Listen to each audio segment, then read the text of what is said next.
ओम श्री परमात्मा नमः। श्रावण मास महत्तम अध्याय 11 तिथि व्रत का महत्तम। भगवान शिव से सनत कुमार ने कहा, हे प्रभु, अब मैं आपके श्री मुख से श्रावण मास में आने वाली तिथियों का महत्तम जानना चाहता हूँ। शिव बोले, हे सनत कुमार, वर्ष के 12 महीनों में कार्तिक मास सर्वश्रेष्ठ है। माघ मास इससे भी अधिक श्रेष्ठ है। यह मास श्री हरि भगवान को अति प्रिय है। सृष्टि रचयिता ब्रह्मा जी ने तो इनके बारे में कहा है कि श्रावण मास में स्वयं शिव रूप का प्रतीक है। शिव ने कहा, हे ब्रह्मा पुत्र, अब मैं तुमको उत्तम तिथियों के बारे में बतलाता हूँ। अगर श्रावण की प्रतिपदा तिथि सोमवार सहित आ जाए तो उस मास में 5 सोमवार आते हैं। उस दिन प्राणी को व्रत अवश्य करना चाहिए। यह रोटक नामक व्रत कहलाता है। धन संपदा में बढ़ोतरी करता है तथा समस्त मनोकामनाओं की सिद्धि करता है। अतः हे पुत्र, अब मैं तुम्हें वह सब विस्तार से कहने जा रहा हूँ। मन लगाकर श्रवण करो।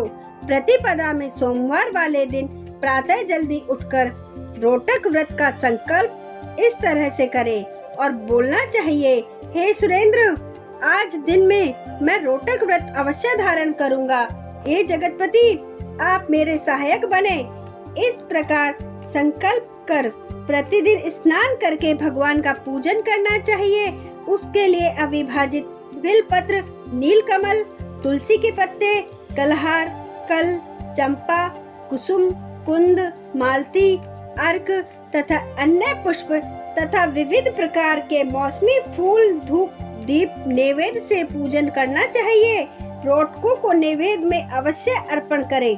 पुष्पाहार नाप से 5 रोटकों का निर्माण कर 2 रोटक ब्राह्मण को दे, 2 स्वयं खा ले। 1 रोटक नैवेद्य हेतु भगवान शंकर को अर्पण करे। अविष्ट पूजन के पश्चात ज्ञानी को अर्घ्य देना उचित है। अर्घ्य दान हेतु नीरा केल, जम्बीरी, केला, बिजोरा, नींबू, ककड़ी, खजूर, दाल, मातुलिंग, नारंगी, अनार, अखरोट और अन्य मौसमी फल सर्वोत्तम माने गए हैं। हे सनत कुमार, इस व्रत का पुण्य फल संसार के 7 समुद्रों सहित पृथ्वी दान के तुल्य होता है। वह प्राणी जो असीम धन संचय की कामना रखता है, उसे यह व्रत लगातार 5 वर्ष तक करना चाहिए। रोटक व्रत का उद्यापन करना आवश्यक होता है। उद्यापन में स्वर्ण के 2 रोटक बनवाने चाहिए। प्रथम दिवस अधिवासन के पश्चात दिवसों पर प्रातः के समय शिव मंत्र बोलकर बिलपत्र से हवन करें। हे सनत कुमार, इस विधि से व्रत करने पर सभी मनोवांछित कामनाएं पूरी हो जाती हैं। अब मैं द्वितीया तिथि का शुभ व्रत बतलाता हूँ। इस व्रत से पुत्र की प्राप्ति होती है और असीम धन भी मिलता है। यह औदुंबर व्रत सब पापों को नष्ट कर देता है। बुद्धिमान मनुष्य को श्रावण मास में पड़ने वाली द्वितीया तिथि को प्रातः ही संकल्प करके यह व्रत नियम अनुसार करना चाहिए। जो नर नारी यह व्रत विधिवत करते हैं, वे समस्त सुखों को भोगते हैं और विपुल धन राशि के स्वामी होते हैं। इसके लिए साक्षात गूलर उदुम्बर का पूजन करना चाहिए। गूलर उपलब्ध न होने पर दीवार पर गूलर के पेड़ का चित्र बना लें और पूजन कर बोले, हे उदुम्बर, आपको मैं प्रणाम करता हूँ। हे पुष्पक, आप भी मेरा प्रणाम स्वीकार करें। जंतु फल सहित लाल अंड तुल्यशाली युक्त आपको भी मेरा प्रणाम स्वीकार हो। इस विधि से पूजन करके उसमें शुक्र तथा महादेव का पूजन करके गूलर फल के 33 फलों को 3 भागों में विभक्त कर ले। उनमें से 11 फल ब्राह्मण को दे, 11 फल देवताओं को दे और 11 फल स्वयं भोजन स्वरूप ले। हे पुत्र, इस विधि से निरंतर यह व्रत 11 वर्ष तक करते रहें।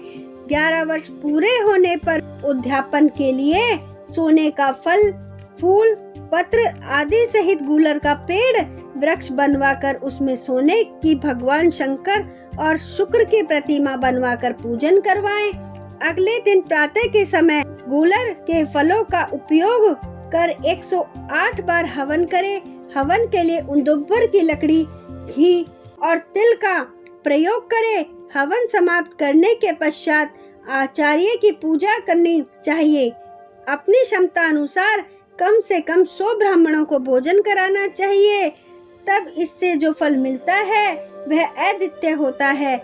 जैसे एक वृक्ष में अनेक फलों की वृद्धि होती है, उसी प्रकार साधक व्रती के यहाँ भी अनेक पुत्र उत्पन्न होते हैं। जैसे वह वृक्ष स्वर्ण फलों के भार से लदा होता है, वैसे ही व्रत भी असीम धन संपदा का मालिक होता है।